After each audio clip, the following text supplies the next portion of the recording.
పాపా devil అంటేది devil అంటేది ఏమైందమ్మా? ఆ డెవిల్ అంటేది ఎవరూ రాలేదే. ఇదిగోమ్మా వాటర్ తాగు. కళ్ళొచ్చిందా తల్లి? ఏమని కలొచ్చిందమ్మా? ఆ డెవిల్ ఆంటీ నన్ను ఎత్తుకెళ్ళిపోయినట్టు కలొచ్చింది. బాగా భయమేసింది. ఏం భయపడకమ్మా, నేనున్నాను కదా. దా నా దగ్గర పడుకో. దమ్మా దా.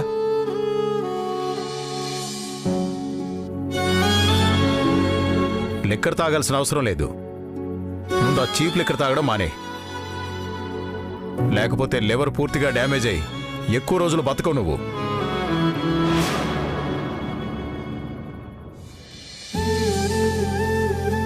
ఏ తల్లి కన్నబిడ్డవో ఈ బైరాగి గూటికి చేరావు. ఎప్పుడు పోతానో నాకే తెలీదు. తర్వాత నీ పరిస్థితి ఏంటో దిక్కులేని దానివి అయిపోతావేమో. అలా జరగకుండా ఉండాలంటే నువ్వెక్కడుంటే బాగుంటుందో ఆలోచించాలి. మీ వాళ్ళు ఎక్కడుంటారో తెలుసుకోవాలి.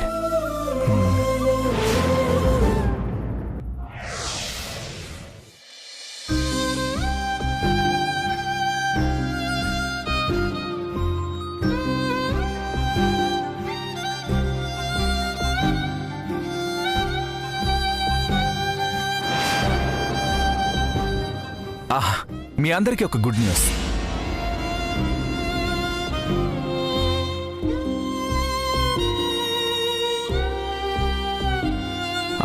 నేను ఒక సినిమా తీయబోతున్నాను.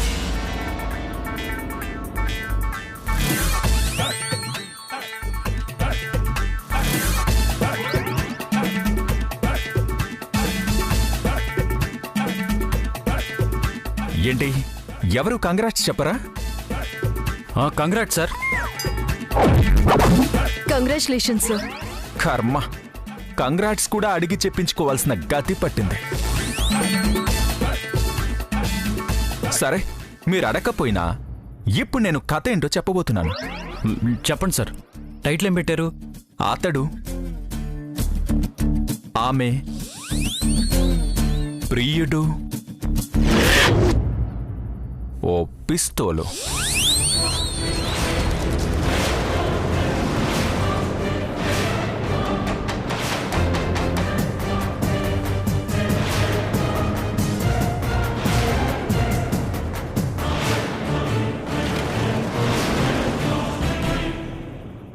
లైసెన్స్డ్ రివాల్వర్ ఉన్న హీరో ఒక పెద్ద బిజినెస్ మ్యాన్.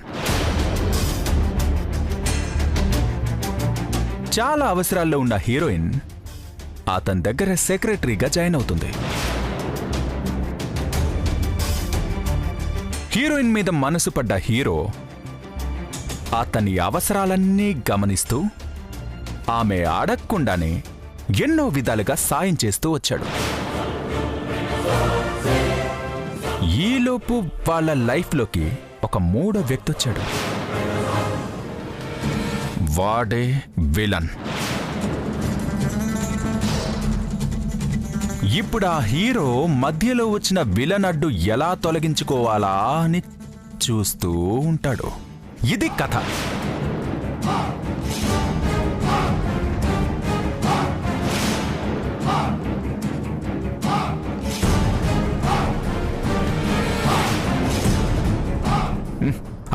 ఎలా ఉంది కథ? ఎవరు చెప్పరే? Super sir. కథ అదిరిపోయింది. ట్విస్ట్ చాలా బాగుంది.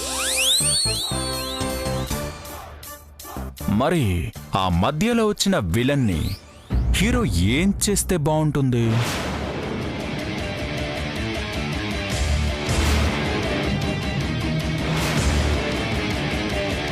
ఇలాంటి గన్తో షూట్ చేసి పారేయాలి సార్.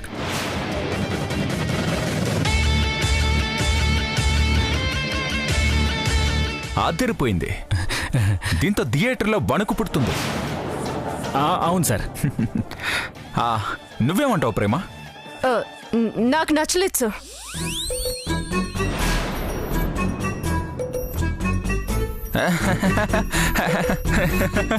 నచ్చలేదా? నచ్చలేదు. I like it. నాకిలా హిపోక్రసీ లేకుండా ఒపీనియన్ చెప్పేవాళ్ళంటే చాలా ఇష్టం. చూసావా, నా సినిమా బాగా ఆడదన్న టెన్షన్తో, నా డబ్బులేమైపోతాయోనన్న ఆదుర్దాతో నువ్వు కంగారు పడి కథ బాగలేదని ముందే చెప్పేశావు. Really I appreciate you.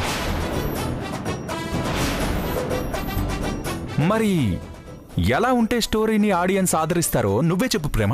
నేను కథ మారిస్తే మీకు నచ్చదేమో. ఏ no no no no no no.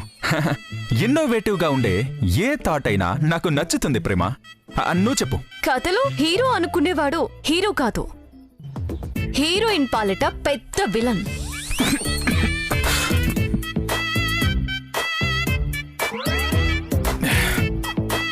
Villain అనుకున్నవాడు villain కాదు, హీరోయిన్ ని అంతకు ముందే ప్రేమించినవాడు. హీరో లైఫ్ లోకి విలన్ రావడం కన్నా విలన్ లైఫ్ లోకి హీరో రావడమే కొత్త ట్విస్ట్.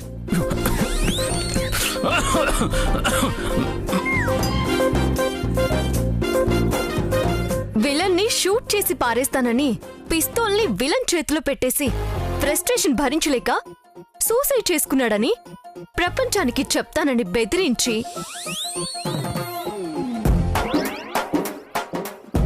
హీరో హీరోయిన్ ఉదయిస్తున్న సూర్యుడి వైపు, విలన్ అస్తమిస్తున్న సూర్యుడి వైపు వెళ్ళిపోతూ ఉంటే క్లైమాక్స్ అద్రపోతుంది సార్.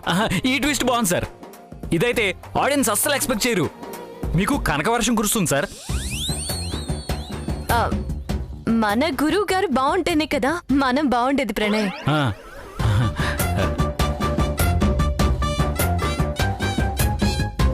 నిజం చెప్పారు ప్రేమ గారు. మనం కడుపు నిండా అన్నం తినగలుగుతున్నాం అంటే దానికి కారణం ఈ గురువుగారే కదా. హ్యాండ్ వాష్ చేసుకొస్తాను సార్. వీళ్ళిద్దరికీ నేను చెప్పిన కథ మన కథేనని కనెక్ట్ కాలేదా, లేదంటే నన్ను వెర్రి వెంకలప్పని చేస్తున్నారా? గురువుగారు గురువుగారు అంటూ బిస్కెట్లేస్తున్నారా?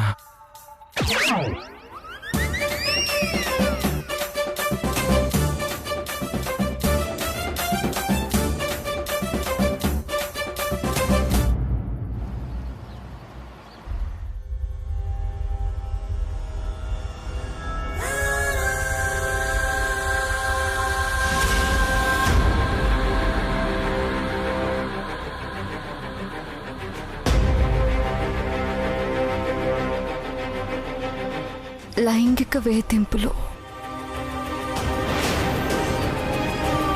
విజయ్ విజయ్ మేడం చెప్పండి మేడం. ఏంటి కటింగ్స్? ఈ వైర్ మొత్తం ఎలాంటి వాడో తెలుసు కదా. గురు స్థానంలో ఉన్న ఒక కామ పిశాచి అవకాశాల కోసం ఆశ్రయించిన వాళ్ల మీద కన్నేసి వాళ్ళ జీవితాలని సర్వనాశనం చేయాలని చూసిన ఒక రోగ్.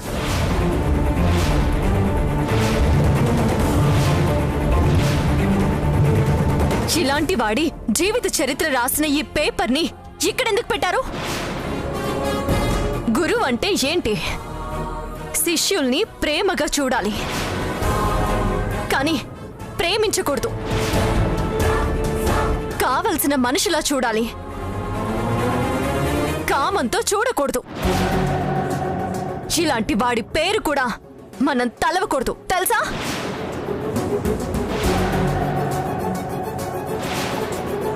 దేవాలయం లాంటి ఇంట్లో ఇలాంటి పేపర్ ఉండాలా? గురుకులం లాంటి ఇంట్లో ఇలాంటి ద్రోహికి సంబంధించిన వార్తలుండాలా? ఎంత పేరుంటే ఏంటి, ఎంత డబ్బుంటే ఏంటి, ఎంత గొప్పవాడైతే ఏంటి, ఆడవాళ్లతో అసభ్యంగా ప్రవర్తించే ఇలాంటి వాళ్లను ముక్కలు ముక్కలుగా నరికి పారేయాలి.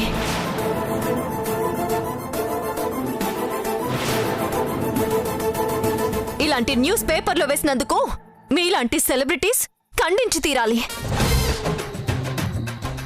సపోజ్ మీరున్నారు, మీ శిష్యుల్ని ఎంత గౌరవంగా చూస్తారు? మీతో కలిపి కూర్చోబెట్టుకొని కడుపు నిండా అన్నం పెడతారు, అంతేగాని కన్నింగా చూస్తారా? ఇంకో ఉద్దేశంతో అసలుంటారా? ఇలాంటి వెధవ పనులు మీరెప్పుడైనా చేశారా సార్? మీలాంటి వాళ్ళ దగ్గర లైసెన్స్ రివాల్వర్ ఉండి ఏం లాభం సార్? మాలాంటి వాళ్ళ దగ్గర ఉండాలి. అవకాశం ఇచ్చే పేరుతో హద్దులు మీరి ప్రవర్తించే వాళ్ళని షూట్ చేసి పారేస్తాం సార్.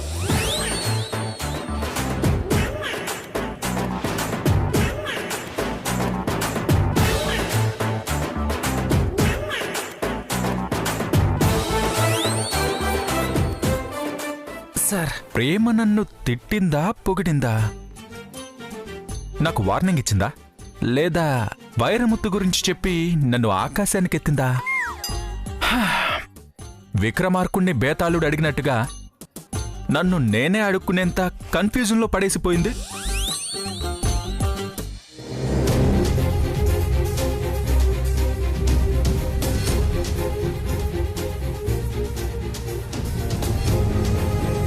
ఏంటమ్మా అంత ఆవేశంగా మాట్లాడావు? ఆవేశం కాదమ్మా, ముందు జాగ్రత్త.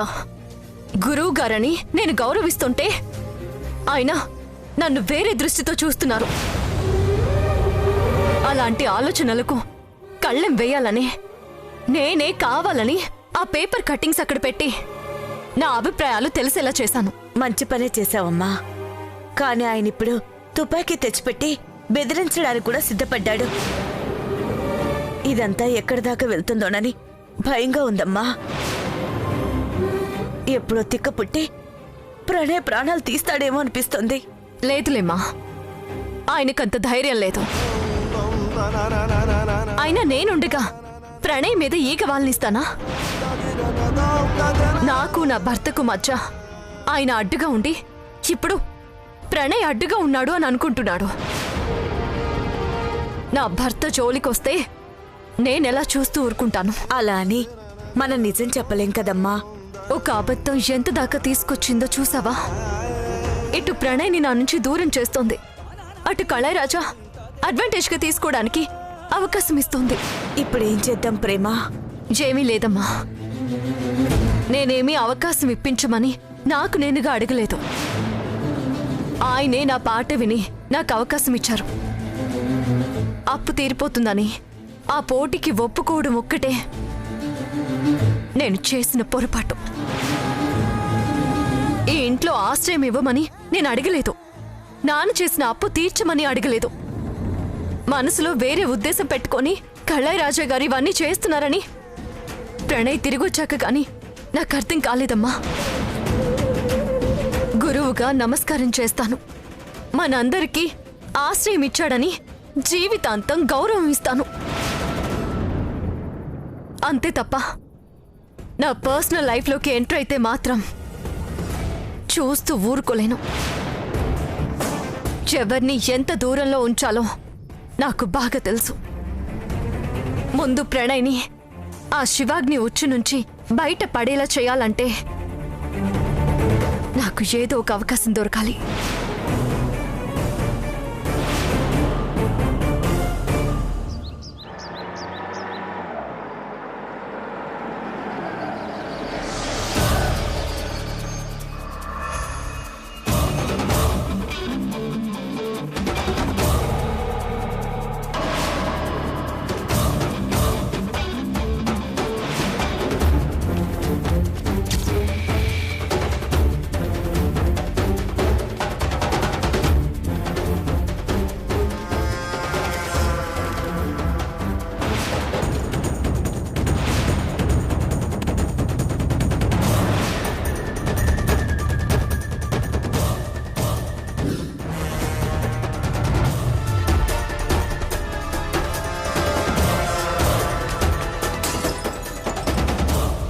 ఏంటి శివాగ్ని ఇలా ఉన్నావు? అనుకున్నది అనుకున్నట్టుగా జరగట్లేదు.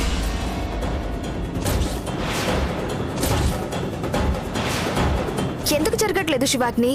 ప్రణయ్ ప్రేమకు దూరంగానే ఉంటున్నాడు, నాకు దగ్గరైపోయాడు. ఇంకేంటి సమస్య? నాకు కావాల్సింది వేరే ఉంది. అది ఆ ప్రేమ దగ్గరుంది.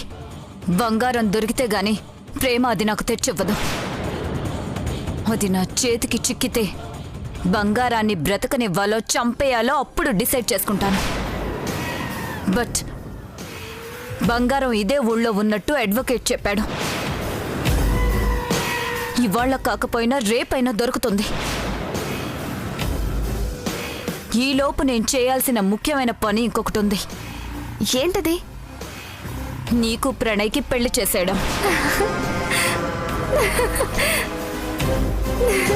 ఎస్, ప్రణయ్ని ఎప్పటికీ ప్రేమకి దక్కనివ్వను. It's my promise Neha. Thank you so much శివాగ్ని.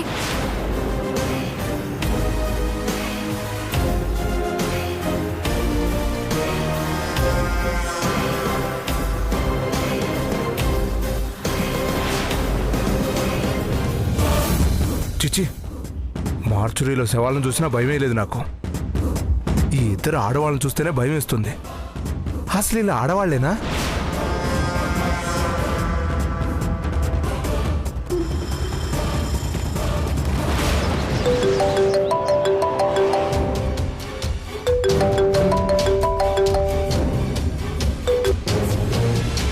చెప్పు బైరాగి. అమ్మా, చాలా పెద్ద కుట్ర జరిగిపోతుంది ప్రేమమ్మా ఇక్కడ. ఏంటి బైరాగి నువ్వు చెప్పేది? అమ్మా, మీ ఫోన్కి వీడియో పంపిస్తాను, చూడండి అమ్మా.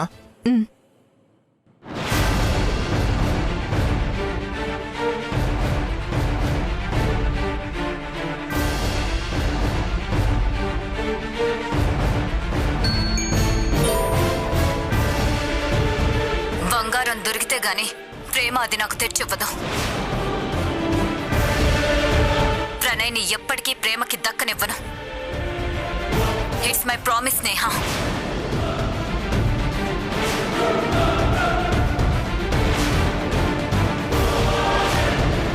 అంటే బంగారం శివాగ్ని దగ్గర లేదు. ఇన్ని రోజులు తన దగ్గరే ఉందని నాటకం ఆడింది. పైగా చిల్లు కూడా మారానని అబద్ధం చెప్పింది. శివాగ్ని, నీ అంతు తెలుస్తా.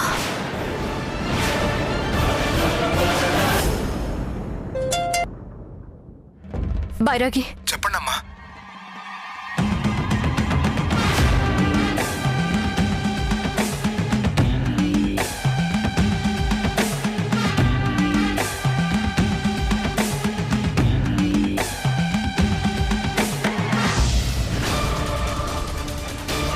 హీరోయిన్ మీద మనసు పడ్డ హీరో అతని అవసరాలన్నీ గమనిస్తూ ఆమె అడగకుండానే ఎన్నో విధాలుగా సాయం చేస్తూ వచ్చాడు. ఈలోపు వాళ్ళ లైఫ్లోకి ఒక మూడో వ్యక్తి వచ్చాడు. కథలో హీరో అనుకునేవాడు హీరో కాదు, హీరోయిన్ పాలిట పెద్ద విలన్. విలన్ అనుకున్నవాడు విలన్ కాదు, హీరోయిన్ ని అంతకు ముందే ప్రేమించినవాడు.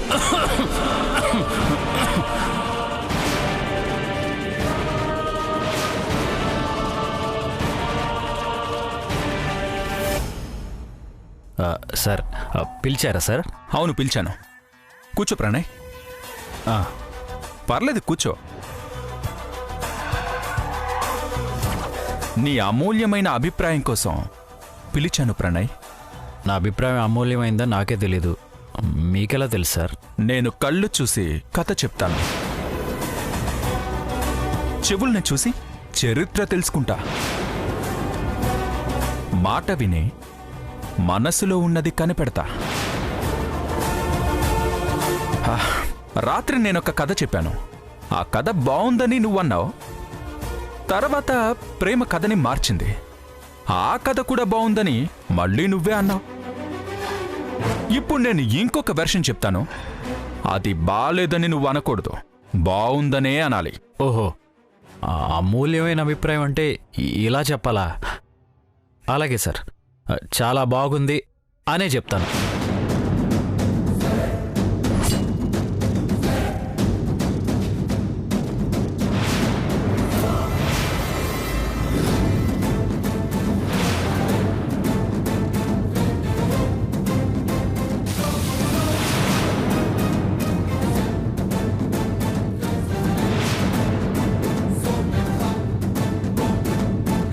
కథంటే పెన్ను తీస్తారనుకున్నాను, గన్ను తీశారేంటి సార్? నా గన్ను పెన్ను లాంటిది, బుల్లెట్ కన్నా స్పీడ్గా దూసుకెళ్లే రన్, ట్విస్ట్ల మీద ట్విస్ట్లు మోసుకెళ్లే గూడ్స్ వ్యాగన్.